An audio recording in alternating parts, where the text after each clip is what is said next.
bangi, sigara, matusi, ulevi, yani ni kawaida, lakini ufahamu maisha hayo sio kawaida, ni kwa hasara yako tu.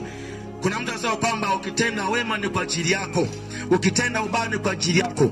Sasa mimi nakupa njia ya kwamba wewe hivyo ulivyo kijana mwenzangu, sivyo ambavyo Mungu alitaka uwe hivyo. Mungu anatamani uwe zaidi ya hivyo ulivyo.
Tafute njia ya mwisho ya kumwokoa mwanadamu, ya kumkomboa mwanadamu,